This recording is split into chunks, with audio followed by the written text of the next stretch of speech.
partial. Just in the centre of the frame. Taking excess oil and Lawrence.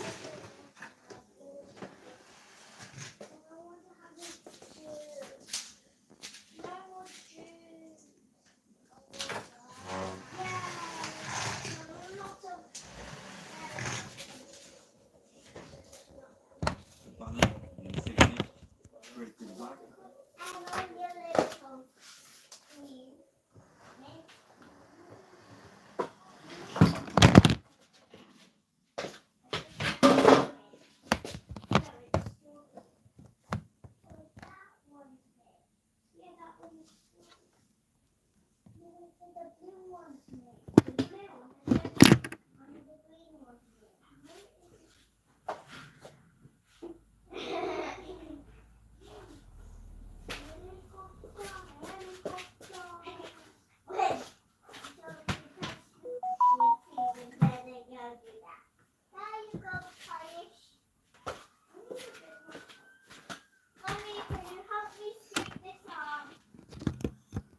Hang on, sit down.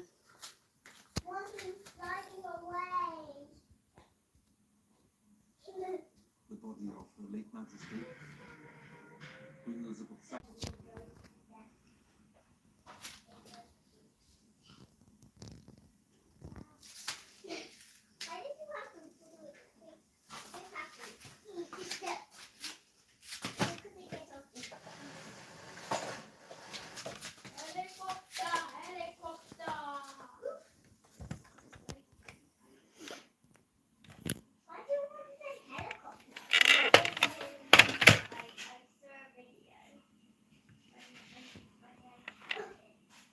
And then he built a helicopter.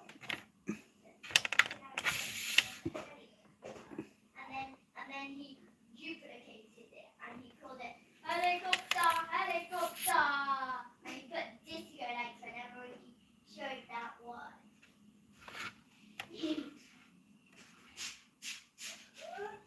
For anyone else who wants this. Are you ready? See, Emily, I told you it's strawberry and vanilla flavor.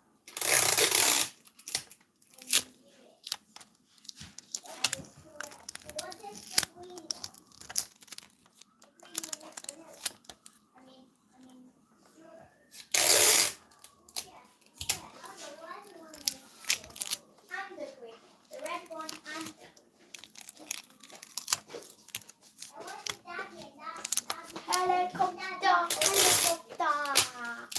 Why are you using sellotape? Or is it raw? Why does it say raw on, but it doesn't say raw there? At least there's still some ice cream on this. Do you hate something?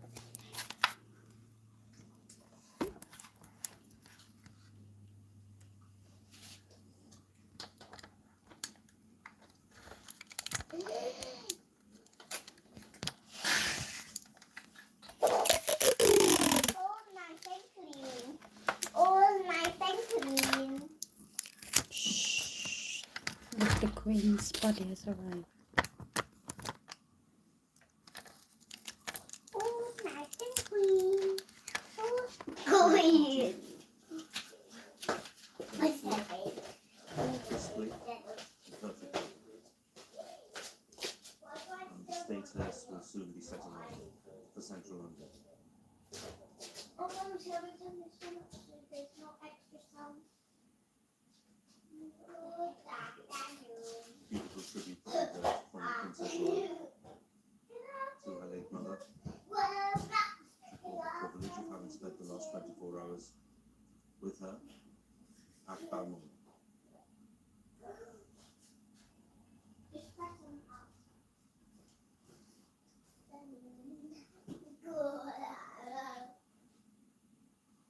The journey is underway.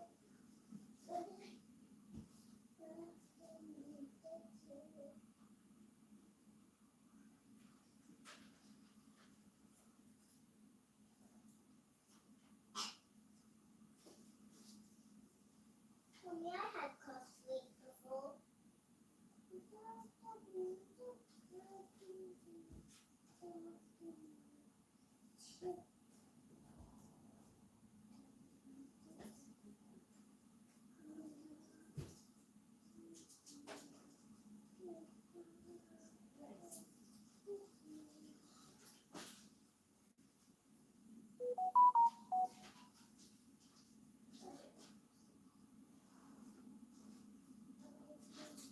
The party there, including, of course, representatives of Mommy, the church over here I'm having Politics. cough sleep. and the military. I want my water now.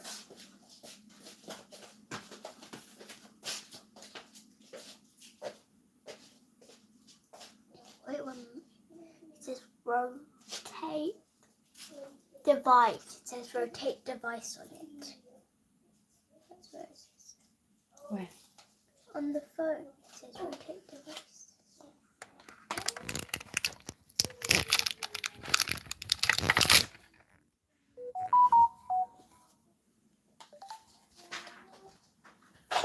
There we go.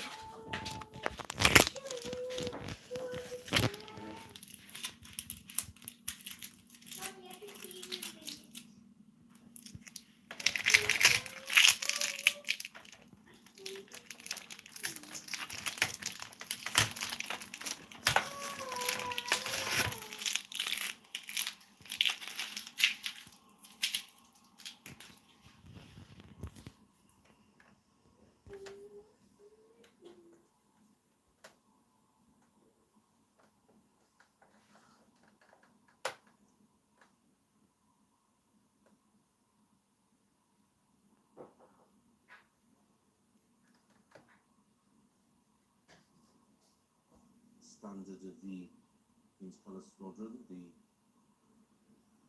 very powerful signal of respect because it's touching the ground,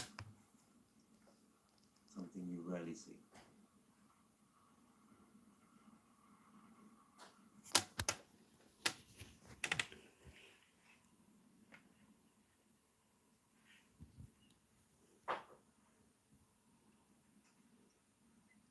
The journey begins towards Buckingham Palace. It should take possibly around 40-45 minutes, but clearly it's a very slow and solemn journey. The police outriders from Metropolitan Police clearing the way. The rain is falling. The headlamps are on already. And they leave the Royal Air Force Base at Norfolk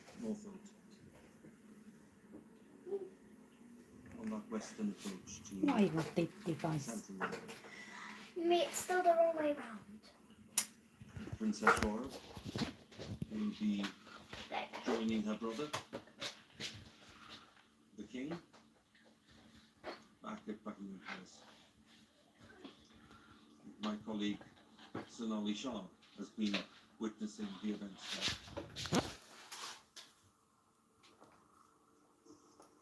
Hugh, as the roar of the engines shut down, the sound of the silence here was palpable. Yes, there was a small ceremony, but there was no band. It almost felt like a gentle return to London for Her Majesty. Everyone here, you could see a sense of heaviness on their faces, yes, but also there was pride that they were able to receive Her Majesty. And that's because during her time as Queen, Her Majesty visited this base on many occasions. Indeed, the Duke of Edinburgh was an honorary Air Commodore and attended many dinners here.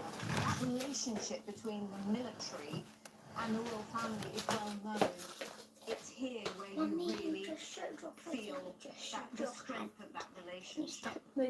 Speaking to people here, Is it okay lots of now? people have been telling me that they wanted to Like be this, here but it wasn't so they could standing give Her before. It's Majesty rotated the like that. send-off that they felt she deserved. Now And it's as okay. The Royal Palace left the airfield, Do you want me to hold I it? think there was a sense of And calm, squat almost it? peace, that everything had gone to plan. Everyone had done a good job, and they had given Her Majesty the send-off that they wanted as she departed the airfield for one final time. Thank you very much, Samantha Shepherd, for taking the time with Norfolk. Well, we are expecting, of course, the travel gate to run through the bus. Maybe it's maybe focus on the so we can be slow, steady, respectful progress as you clearly want, as you clearly expect.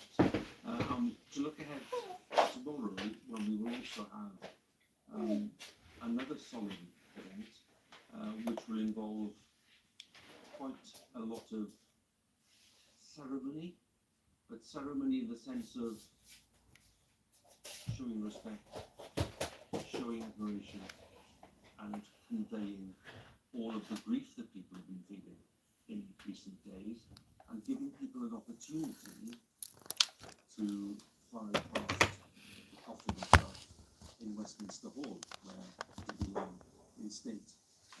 Let's take a little look at the location, because this will give you a better sense of what will be going on.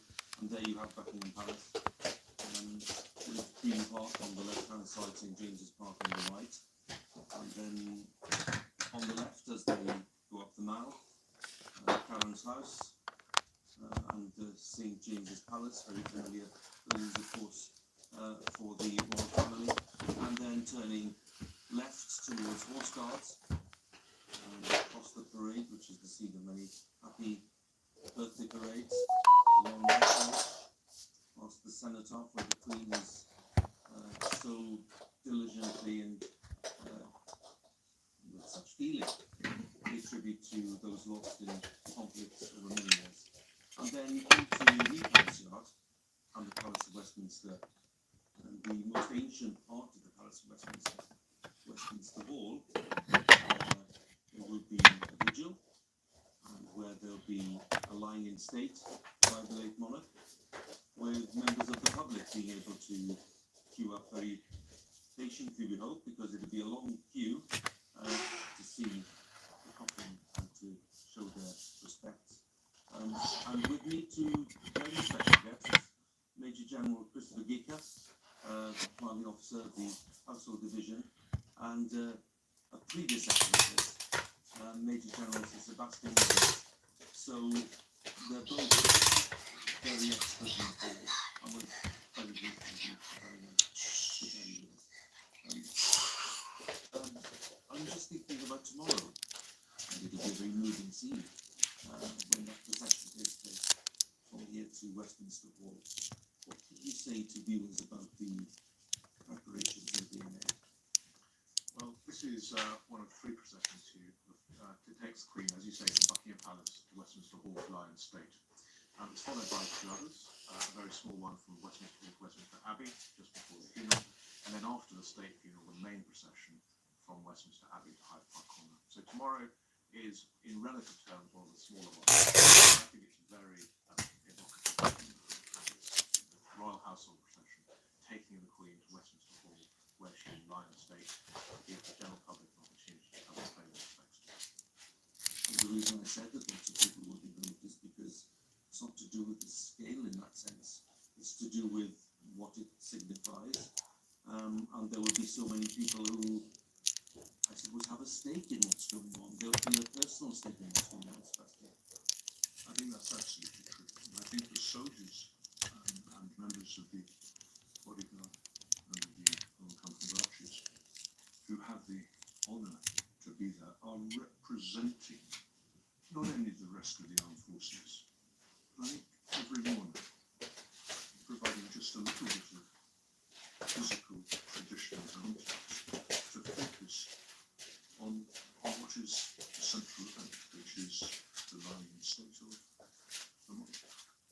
What I'd like to do, with your permission, is to share some images from 20 years ago, when the Queen Mother was lying in state, because this will maybe remind some people who've not seen this ceremony before, the opportunity to come and pay one's respects. But of course, lots of people will have very deep memories of this and acute memories of it. What about your memories, Sebastian, first? I had just returned from an operation and was unable to take part myself in any of the vigils. But I was lucky enough, because the last vigil was that of the Irish Guards, because she had asked that the Irish Guards bore a coffin to her funeral. I attended in one of the small chambers that overlooks the hall. And it is one of the most moving experiences of one's life, to see really the start of the final and sacramental event, which of course the funeral is. And I think everyone who files through Westminster will of course have their own thoughts, but everyone, I think, must be affected by the profundity of the event. Christopher, for you, maybe I can share the images from 1952, which I know is a long time ago. But again, they are powerful images. They show again people's determination to queue and to pay their respects to a king who died at a young age. And when we see people emerging, it's just notable that they were terribly affected by the sight of that coffin and the body lying in state. This is an integral part of the process of leading to that state funeral, isn't it? Absolutely. And I was lucky enough to stand several vigils with the Queen Mother 20 years ago.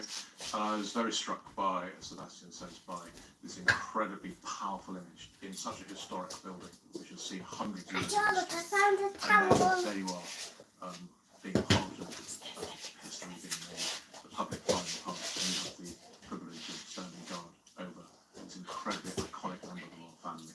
And I think it will be like that tomorrow. And it focuses one's mind on the realities of this, and of the example of duty and service which the Queen has given to this country over so many years. As we see the images of the state hearse making its way towards central London, the outriders there with the lights flashing, lots of the cars, of course, stop. They realise exactly what's going on. They know exactly what this entails, and people showing their respect in any way that they can. And for both of you gentlemen here today, representing all the traditions of the armed forces, with which of course the Queen had such a close bond, especially the Household Division, one's bound to ask the question, yes, one celebrates a long life, yes, one celebrates all that the Queen achieved, and that is a long list of achievements, but then of course there's a new monarch, and there's a new monarch with his own relationship with the armed forces, with his own relationship with people who serve. Is that transition, Sebastian first, a seamless one? The transition is already in place. Yes. We will all remember the Queen, while all rejoicing in the continuity that monarchy gives us. Of course, as Guardsmen, we would say that. But I think whatever one's feelings for the monarch and the monarchy, I think we can all appreciate that at the same time as being a great public event, this is also an exquisitely personal one for the royal family, of course. And I think that the powerful tenderness that one saw in the faces of all those young soldiers in the Royal Regiment of Scotland carrying the Queen's coffin in Edinburgh show exactly what we are about, that we are here to offer personally something on behalf of everyone at what is both a great public event and an entirely personal funeral.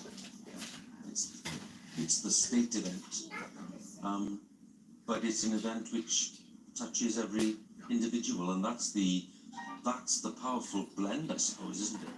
Yes, and I think the armed forces, the royal family, as you say, have a very close relationship with the Army, the Navy, the Air Force. So I think for everybody, this is our last duty to the Queen, but it's also important to say it's our first duty for the King. Yes, of course it is. I'm just following the images now as we consider the light dimming very rapidly over London as the Queen's body is brought in great formality in that state hearse with the royal standard draped over the coffin, one floral tribute, and just thinking about the person following in the vehicle, the Princess Royal, who's really been with Her Majesty for the last few days of life and clearly played a very important part in terms of giving her comfort and being a constant presence there. And one must spare more than a thought for what she's going through at this point. Any funeral, any prayer for the dead is also a prayer for the comfort of their family. And I'm sure that the millions of people who would be watching this, the tens of thousands who file past over the next few days, past the catafalque in Westminster Hall, will all be not only mourning themselves, not only thinking about she who has gone, but also those who remain, and most essentially the King and the rest of her family. It's deeply humiliating. Yes, I think that's true. And I think that the sense of duty and continuity that the entire royal family have shown over the last few years, but in particular now, has earned the respect, certainly the armed forces, more broadly the nation. And of course they're a family who are grieving. And I think having to fulfil that double function of a very public face of the nation, but also a family grieving, is tremendously difficult. And I think people realise that. And it's a very powerful scene. Major General Christopher Geeker, we know that you have a lot of responsibility on your shoulders, and we hope it goes well for you. Thank you. Thank you for being with us. And Major General Sebastian Roberts, always a pleasure to see you. Thank you very much for sharing your views with us as well. So the cortege is making its way towards Buckingham Palace. It's making steady progress, and once it arrives at the palace, the Queen's body will be at rest in what's called the Bow Room, which is one of those rooms overlooking the gardens. It's a bright, light room in daytime, and it's a room that is normally used by the monarch, and the Queen used to use it very frequently when she was welcoming foreign leaders or having lunch with some foreign leaders. So it's a room that the Queen would have known very well. And that is where the coffin will be left overnight. And then tomorrow afternoon will be the procession that we've been talking about with our two military guests just now. And that will make its way from Buckingham Palace along the Mall over to Postguards Parade, along Whitehall, steadily down to Parliament Square, into New Palace Yard, and then it will be welcomed by religious leaders at Westminster Hall. There will be a short service, and then there'll be close members of the royal family in attendance, and they will be observing silence and a short vigil. And parliamentarians will be looking for their opportunity to file past, given that this is all happening in the Palace of Westminster. in the most ancient part of the palace. And then the members of the public who've been queuing, some of them we think within a few days will have been queuing for 24 hours, possibly more.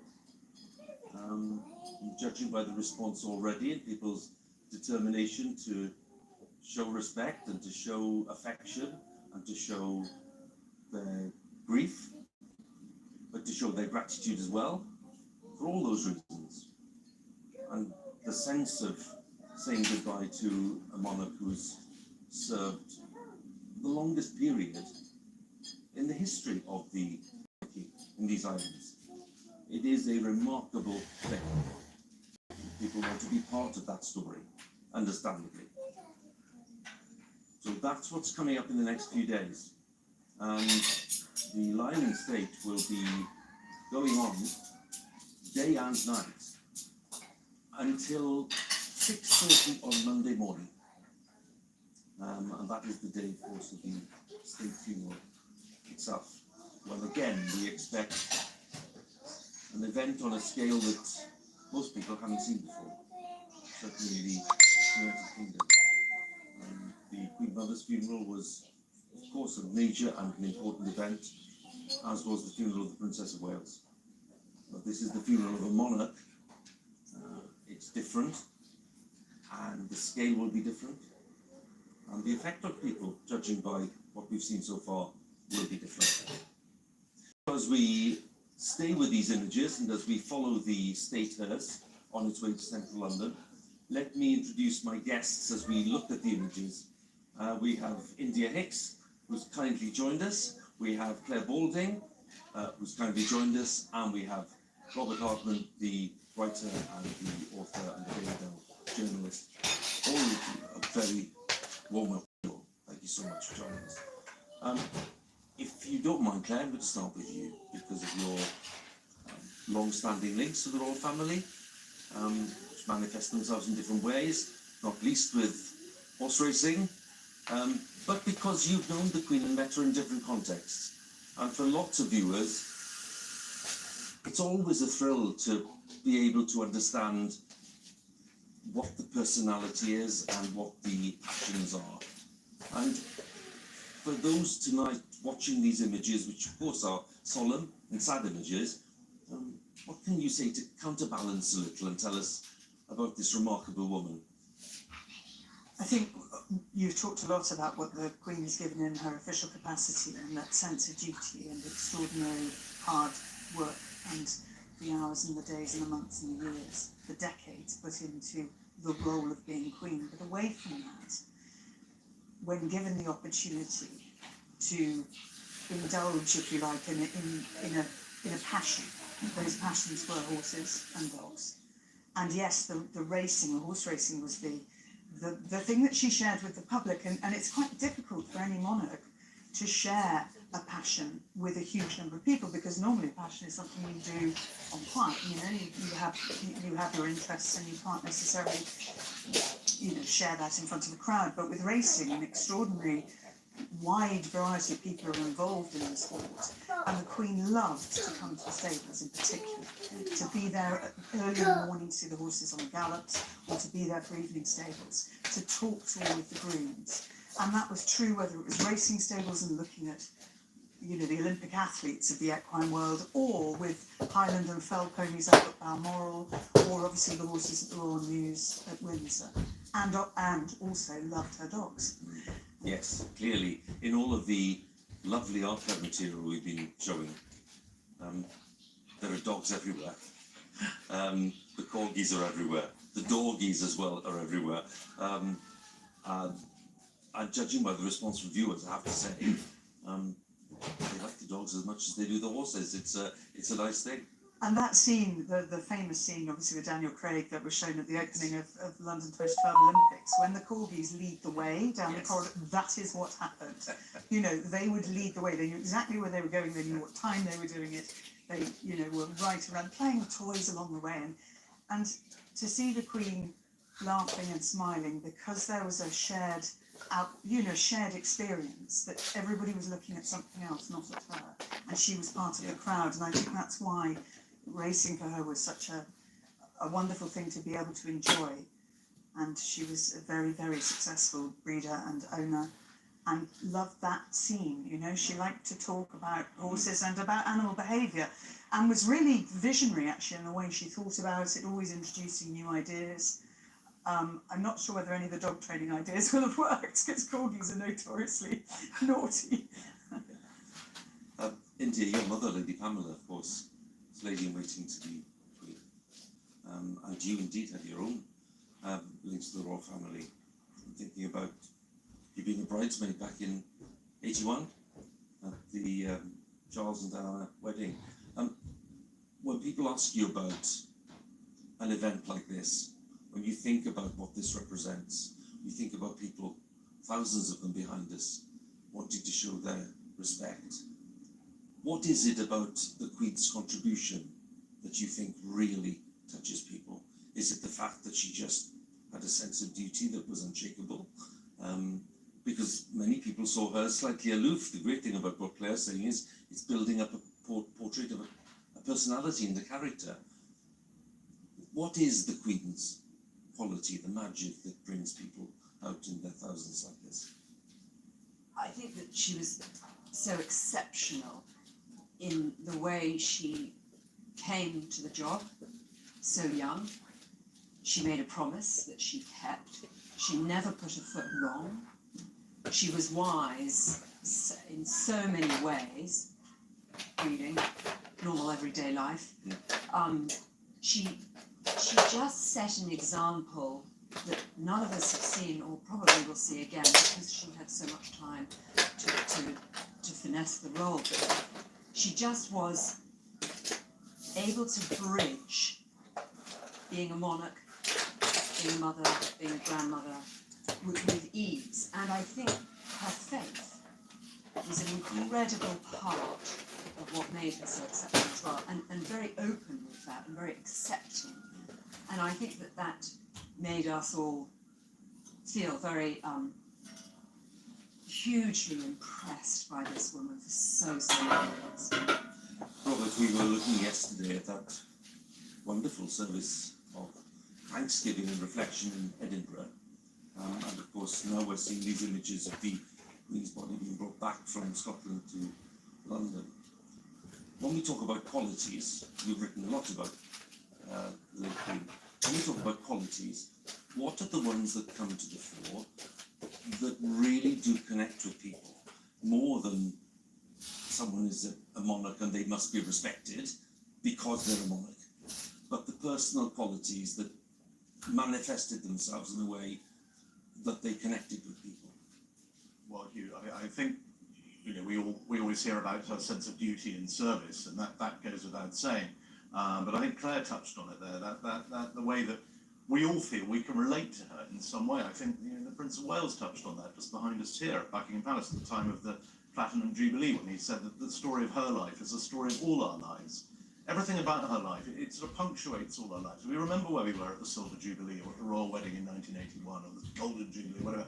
You know, she's just touches us in so many different ways, and that's reflected now in these extraordinary scenes. I mean, this isn't even meant to be this is what they call an operational homecoming. This isn't even meant to be any sort of official event, and yet you've got the whole of, you know, West London grinding to a halt. You've got people stopping on their way home from work, just parking their cars in the fast lane, crossing the central reservation, just to say they saw her passing by. I mean, these are extraordinary scenes. I've just come down from Edinburgh, and the scenes there, the Royal Mile, day after day, absolutely packed. Incredibly good-natured, well-behaved, very affectionate, but deeply respectful. And it just goes to the heart of what this extraordinary monarch meant to absolutely everybody. India, you made the point about bridging communities, and I think the other thing the Queen has done, and as she makes her last journey back into the capital city, she has bridged the rural community with the city. And so much of her involvement in horses and indeed dogs kept her in the countryside, kept her connected to country people. And at her heart, that's what she was. Well, we were also mentioning earlier how brilliant the ending has been, that she was there in Scotland, which is where her heart was, and really where she wanted to die, and she managed it. Incredible. And that bridges again England and Scotland. It's unifying for all of us. We see the countries coming together. This has been, for some people, I have to say, a sensitive topic, which was, did the Queen somehow foresee that her time was short and made a decision that maybe she did want to be in Balmoral when the end came? Some people have been responding rather, well, in a rather hurt way to that there was this element of planning in that way. However, I think we can say, Robert, that what's happened in the days since the death of Balmoral has been something that the Queen surely would have appreciated and applauded. I think absolutely, Hugh. I'm sure she would have been very touched by it. I do think it's rather wonderful that, you know, in life she was absolutely famous for keeping her views to herself, as she had to as a constitutional monarch. We never really knew, and now here we are still guessing about what was really going through her mind up at Balmoral. But I mean, the fact that she is the first British monarch in history to have passed away in Scotland, Yes, meant that all these extraordinary scenes we've been lucky enough to see in the last few days have unfolded. They didn't happen for George VI, who died at Sandringham, George V died at Sandringham, Victoria died at Osborne House. But because the Queen died in Scotland, Scotland has played its part, and it's played its part magnificently. I mean, the scenery, the landscape, I think it's glorious that in the space of just a couple of days, we've seen everything from those stupendous scenes of Deeside and the sunshine and the tractors and the ponies. And here we are now in John Betjeman's Metroland on a rainy workaday evening, watching probably millions of people turning out in Grotty, and I can say Grotty because I live in it, West London. yeah. You know, it just goes to the heart. She was a queen for everybody of a united kingdom, and that kingdom has never been more united in a very long time. And do you agree with that? Completely, and I think this probably helps the family, her immediate family, go through these very, very difficult days, particularly obviously our king and his queen, who must be feeling enormous grief and sorrow, and yet with all of this pageantry, the process of all of that probably helps them. I mean, can you imagine inheriting this job at the age King Charles is, Yes. and having to have the energy this week to take on all of this whilst grieving your mother? I mean, I have to say that he's seemed really energetic. He's looked very well. He's spoken with great eloquence and feeling, and I think he's touched a lot of people. And as he said to a member of the public who said you're doing so well, he said it's what they call duty.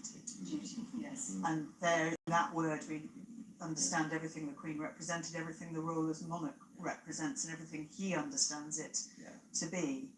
And well, we were united in joy in the summer when we were here for the Platinum Jubilee and we saw the light show above Buckingham Palace. Now everyone here on a dark, rainy evening, united in grief and respect. The broadcast that he made on the day after the Queen's death, that was remarkable.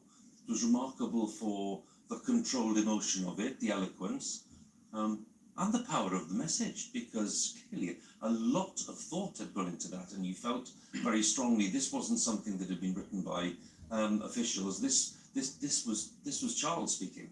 I mean, he's obviously given so much thought to this, and very correctly, he never gave voice to those thoughts while the Queen was alive. He thought it was just disrespectful and inappropriate. So everyone might speculate on what sort of a king is Charles going to be. We always heard, well, he wasn't going to tell us until the time came because it was wrong to do so.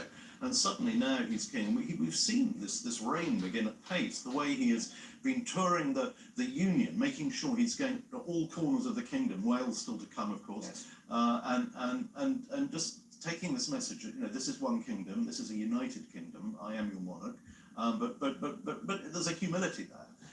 And as you say, Hugh, great choice of words, and he's been a lot of sort of poetry. I mean, wonderful, you know, may flights of angels sing thee to thy rest, and gosh, that was strong. Yeah.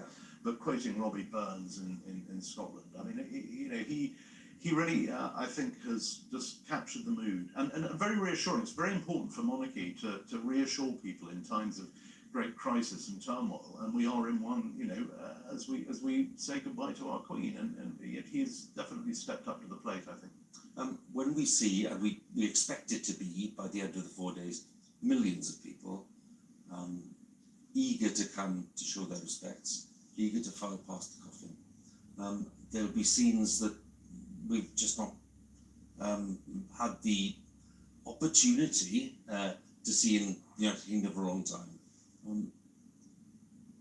Do you think that will change in some way the way that people view the institution of monarchy?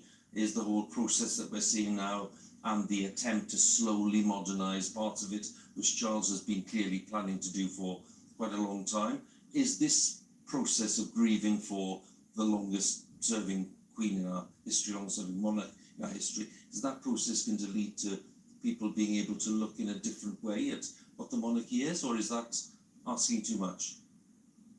I would imagine that this grieving period demonstrates again the power of the Queen's reign. But looking forward, I think Charles will reign in his own way, because he is a very different man, obviously, and he is the son of his mother, but he has his own ideas and interests, and he has a very strong woman beside him. So I think we're in very capable hands. Of course, change is always alarming, particularly when we've had such a strong example. But I think that the four that are there, Charles and Camilla and his son William and Catherine, are a very strong unit and a modern unit. And so I think that the future is bright. I really do. And one of the things they have already, and the Queen did as well, have embraced is technology. And we will see as the vehicles make their way into central London, coming on the Westway now, you will see, as we have seen in London for the last few days, all of the advertising, all of the electronic advertising boards showing images of the Queen. Yes. And that again amplifies the message. Technology can do that in a way that wasn't possible 70 years ago. And that's one of the huge adaptations. And even COVID obviously then necessitated the use of Zoom. It is something that, or any other device, Yes. you were able to connect with. For example, if you wanted to talk to school children, you could suddenly talk to 1 million school children rather than 20. And that is something I think King Charles will be very keen to make the most of.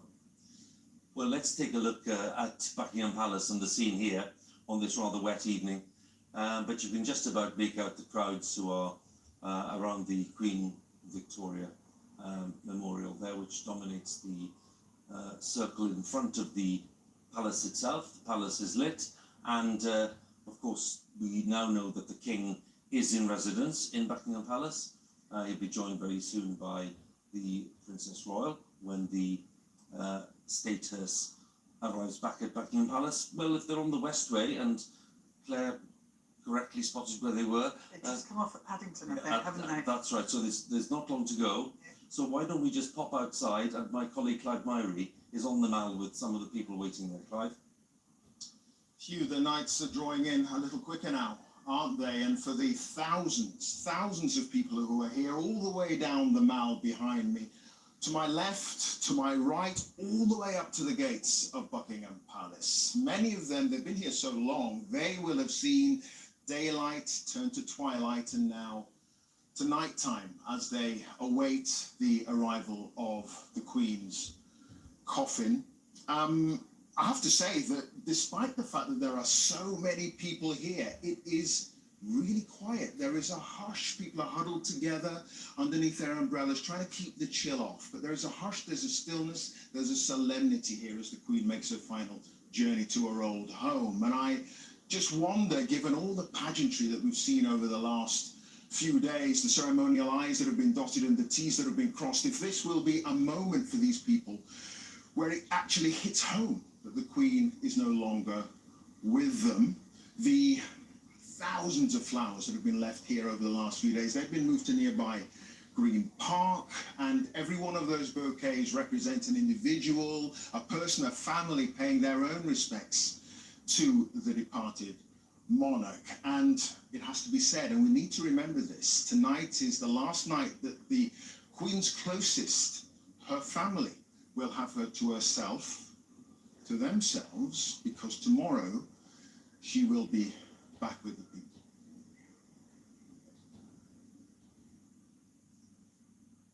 Clive, many thanks. Well, progress is being made, and even on a dark, wet evening like this, the progress has been very neat and impressive, and they're approaching the very familiar parts of central London around Hyde Park, Park Lane, and making their way down towards Wellington Arch, which will feature prominently in the state funeral when it happens on Monday. In these streets, these great landmarks here in central London near Buckingham Palace, of course all of them familiar to the Queen from her childhood. And she was born just a few yards away from here in Mayfair, in Bruton Street, which was the home of her grandparents, her maternal grandparents, before, of course, the turmoil came later in life when her father suddenly was obliged to take the throne after his brother decided to abdicate. It was a trauma at the time, I don't think it's too strong a word, and the life of the family was turned upside down. And George VI was greatly loved by people for the way that he stepped up, despite his rather fragile health. And the Queen never forgot that. And I always find it rather moving that people write about the Queen's devotion to her father and the way that she ruled, the way that she reigned, all of it in line with what he had taught her. That was the example that she wanted to emulate. And I find that the strength of that bond, which clearly went on for decades after George VI's death, that she was still reigning in line with the principles that he'd transferred. And there's something very moving about that. So they're within reach, I think, and there's an expectation here in the crowd. Lots of umbrellas out, I have to say, and can't blame people for that. It's not raining as heavily as it was earlier, but there's a vast crowd now gathered outside Buckingham Palace, and I'm just sensing a silence. I'm sensing an air of expectation, solemnity. There's a tranquility to it, which is something you're not used to. I think we all know this, Robert, don't we, when we're normally here for the birthday parade or an event of celebration. Or just changing the guard. I mean, Yes. you know, there's always a sense of sort of excitement, anticipation, commotion, and now there is this great solemnity. It's very touching. The Queen's coffin is just about, you mentioned her birthplace at Bruton Street, just up the road, and now that she's just going past the corner of Piccadilly, where she grew up as a child, a home she loved, they all loved, a home they didn't really want to leave when it was time to move to Buckingham Palace, where of course she's about to arrive now. My mother remembers early on when they had just taken on the role and they moved into Buckingham Palace, and she remembers coming here to the gardens where the Queen and Princess Margaret, my mother and her sister would play horses, and the Queen was always the rider, Princess Margaret was always the horse. And she did also remember very early on when they went to see one of the films that Noel Coward was producing. It was based on my grandfather's war story of HMS Kelly, and they were on their way for an official screening, and my mother was in the car with the King and Queen, the two princesses, and Princess Elizabeth said to her younger sister, "Wave, you must wave at the crowd." So from a very early age, she was that person. She was the one to lead. Well, that leadership manifested itself very clearly over a very long reign. Leadership often given in a very subtle way, in a very understated way, but one got the impression time and again that when a decision was made, that decision was very clear and was conveyed in a very firm way. It had been thought through, it was measured, but it was delivered and taken in a sometimes forceful way, but always a determined way. Here we have the flashing lights and the outriders approaching, I think, quite close to Marble Arch, unless they're now drawing down towards Wellington Arch. The crowd's building up, so getting closer and closer to Buckingham Palace itself. It's remarkable, isn't it, the great variety of the British weather. We had the rainbows on Thursday. We had the sunshine in Edinburgh this morning and yesterday. And in the rain, those lights just sparkling because of the weather, and even more brightly one can see that, especially designed. And again, the visibility, even in depth, we can see the Royal Standard, we can see the Queen, we can see the coffin. She would always make a point, even driving at night, when she must have been terribly tired after a state occasion, she would always make sure the light was on in the car, not because she was a show-off at all, it's because she knew people had come out, they expected to see her. Visibility, I have to be seen to be believed. It's the ancient tradition of monarchy, which is that you have to be seen. And therefore the bright colours worn at Royal Ascot, for example, or at any Tribuna colour at any official event. It's extraordinary to think how much the world has changed in all times. You were talking about technology. Again, I keep referencing my mother because she really is the one who was there so close to the Queen, especially when that moment she actually became Queen. And they needed to make their way back to England. And the world's press had already descended on Nairobi Airport by the time the then Princess Elizabeth arrived. And the world's press put their cameras on the floor, on the ground, as a sign of respect for the Queen in mourning. And no one took a photograph of her. Imagine now. Well, I rather wish, I have to say, that tradition were being followed now, because I do think that there must be a respect. And it's not to blame people. I think so many people now have grown up with an iPhone attached to their hand, and that filming something makes it real. No, witnessing makes it real. Well, I have to say that in Edinburgh it was very firmly laid down there will be no iPhones and photography at the vigil of the London State. I'm sure that will be the same. And it was adhered to very faithfully. Everyone. There was no issue at all. Technically, yes.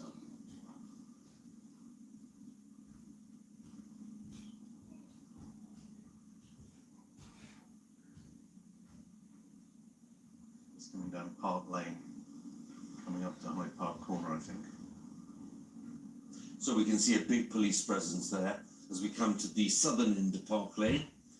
And very soon they'll be turning over to the left and then on the approach to Constitution Hill, the way down to the palace itself. Journey the Queen made probably thousands of times in her long life.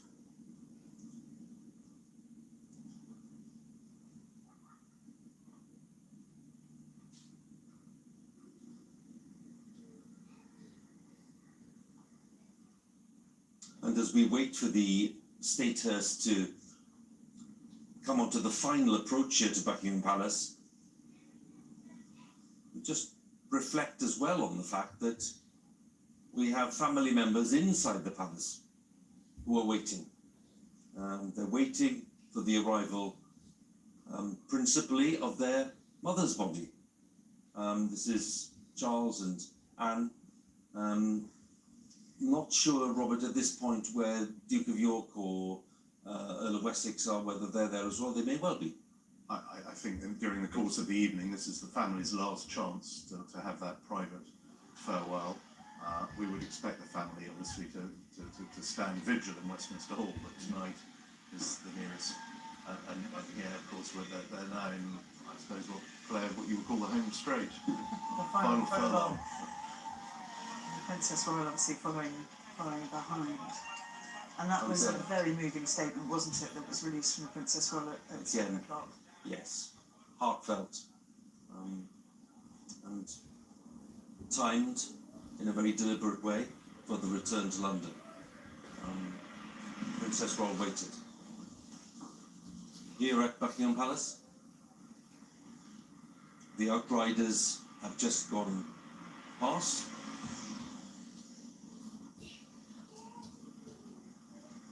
And there's silence here as the state hearse approaches.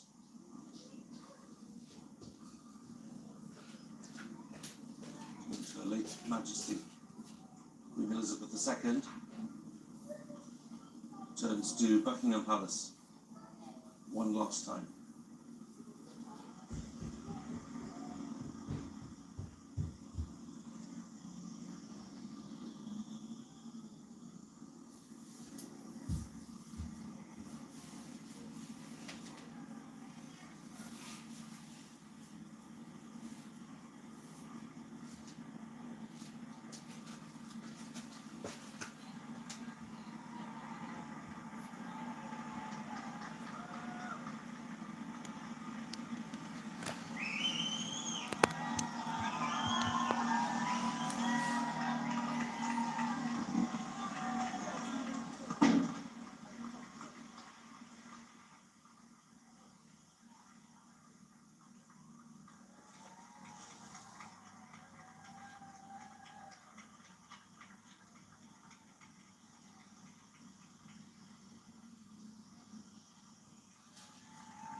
The final return to Buckingham Palace. The coffin of Her late Majesty Queen Elizabeth II has been brought back from Scotland, from Balmoral, flown from Edinburgh to London, driven from RAF Northolt to Buckingham Palace, where it will lie at rest overnight in the bow room of the palace, and then tomorrow afternoon will be taken in a formal procession, a state procession, from the palace to Westminster Hall, the ancient precincts of the Palace of Westminster, where a body will lie in state for 4 days and nights until the state funeral takes place on Monday. And the vast crowd here, which has waited patiently in the rain and in the wind, rain has just about held off now. Some people beginning to disperse, but lots of people cheering when the state hearse arrived. They just wanted to show their appreciation and their admiration. So while some stood in silence, others wanted to express a different emotion. And that is the nature of the event. That's the nature of what is going on. It's a mix of sadness, and it's a mix of gratitude and celebration too. So that is the scene at 7 minutes past 8 at Buckingham Palace. The King and the Queen Consort, other members of the royal family, are inside, and they are there to welcome back the body of Queen Elizabeth II, which will lie at rest overnight in their official residence in London. And there have been so many tributes published since the Queen's death that most of them from people, of course, who never met Her Majesty, and yet demonstrating the profound effect that she had on people's lives.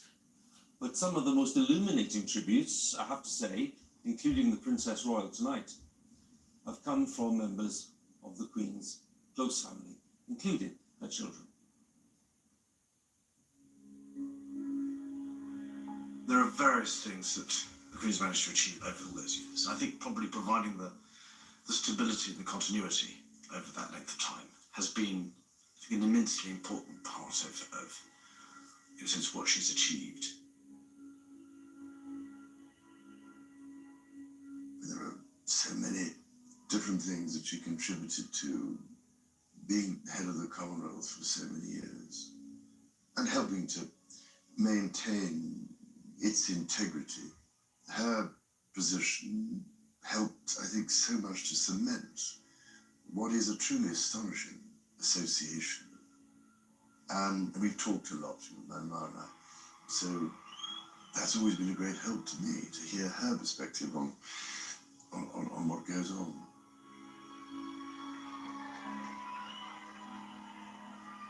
I think the example that she had from her father, as well as her mother, was absolutely crucial to her understanding of what being a monarch actually meant. And it was really about service and her definition of service. And that was a lifetime, literally 24/7, 365 days of the year. The job is about being interested in people. And the Queen had this extraordinary ability, always, to make you feel that you are the only person. We didn't see much of her during the day because of the duties, but in the evening, just the same as any other family, we would get together. I always remember holidays being very, very special. There was a lot going on in those periods, partly because it included all the things that she enjoyed, and that included the countryside, the dogs, the horses, and just being out and about, and being able to get away a bit from that public gaze. One of the greatest achievements I felt